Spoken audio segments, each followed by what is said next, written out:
কোরআনে কোট করেছেন। সেই কোরআনের ঘটনাটা আমি ছোট করে আপনাদেরকে বলি। সেটা হলো ইয়েমেন দেশের একটা ঘটনা, বনি হারেস গোত্রের ঘটনা।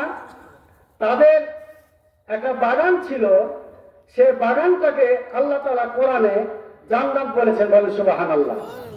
এই ঘটনাটা আপনারা শুনুন। জান্নাত মানেই বাগান, জান্নাত মানেই বাগান। তো এই কথাটা আল্লাহ তাআলা কোরআনে কেন বললেন, এখন আমরা একটু আমার সঙ্গে সবাই পড়েন।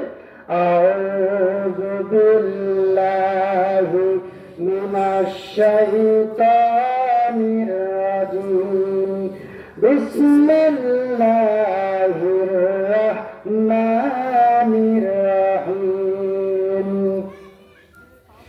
ইযা তুতলা আলাইহি আয়াতুনা ক্বালা আসাতিরুল আউয়ালিন সানাসিমুহু আলাল খুরতুমি ইন্না বালাওনাহুম কামা বালাওনা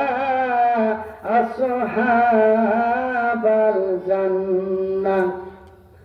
প্রিয় ভাইরা, বনি হারেস গোত্র ছিল আল্লাহ রাসূলের জন্মে অনেক আগে ঘটনা। তারা ছিল হযরত ঈসা আলাইহিস সালামের অনুসারী। এই মুরব্বির বেটা, তার অনেকগুলো বাগান ছিল, ফসলের জমি ছিল। সূরা কলম থেকে বলছি, ৬৮ নম্বর সূরা, মনে থাকবে? ৬৮ নম্বর সূরা ১৬ নম্বর আয়াত থেকে ঘটনাটা। বনি হারেস গোত্র, ইয়েমেন দেশের দাওরাম দুর্গের ঘটনা। এই মুরব্বীর যে জায়গা জমি বাগান বাড়ি ছিল, তো ফসল এগুলো লোকজনকে দান করত। ফসল কাটামারি করলে লোকজনকে ডাক দিত, কিছু ভাগ পাগলা করে দিত। এই মুরব্বী যখন মারা গেল, তখন তার বেটারা বলতেছে যে এত কষ্ট করে ফসল কাটামারি করে মানুষকে দিতে পারবো না।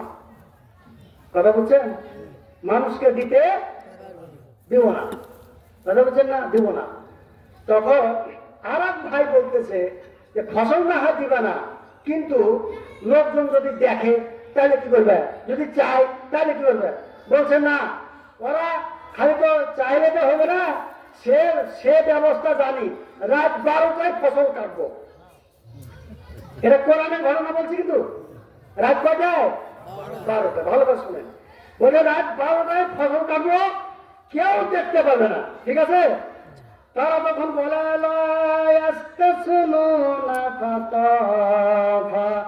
আলাইহা তাইফুন মির রাব্বিকা ওয়া হুম নাইমুন। তারা যখন নাইমুন মানে যখন ঘুমিয়ে থাকবে, তখন আমরা ফসল কাটবো, বুঝতে পারবে না। ভাইরা আমার, ফাসবাহাতা কাসরিমি ফাতানা দাও মুসবিহিম আনিগদু আলা হারিসিকুম ইন কুনতুম সারিমিন। তারা বুঝতে পারবে না আমরা জমিনের ফসল কাটবো, তারা বুঝতে পারবে না। ভাইরা আমার, সংক্ষেপে বলছি, তারা এইভাবে সম্মিলিতভাবে কয়েক ভাই দল বল সহ তারা রাত্রে বেলায় জমিনের ফসল কাটার জন্য বাইর হলো। তারা বলে ফালাম্মা রাহা ক্বালু ইন্না লাদাল্লুন বাল নাহনু মাহরুমুন। তাদের এক ভাই তখন তারা বলে, রাতের বেলায় তখন ১২টায় তারা জমিনে যায়। ভাইরা আমার, জমিনে যাইতে যাইতে তখন তারা বলে, ও ভাই, আমরা তো জমিন খুঁজে তো আর পাচ্ছি না। ঘটনা কি? জমিন তো খুঁজে পাই না।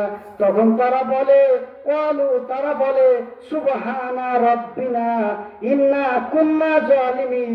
ও ভাই, জমিন খুঁজে না পাওয়ার কারণ হলো মনে হয় আমরা জালেম হয়ে গেছি, এজন্য জমিন আর খুঁজে পাওয়া যাবে না।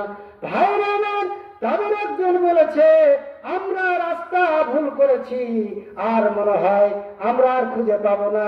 এই করতে করতে, ঘোরাফেরা করতে করতে বন্ধুরে, তখন আবার ফজরের আজান তখন ফর্সা হয়ে গেছে। ভাইরা আমার, যখন ফর্সা হয়ে গেছে বন্ধুরে, তারা ঘোরাফেরা করে দেখে ফসল বলতে কিছু নাই, জমিনের ফসল বলতে কিছু নাই।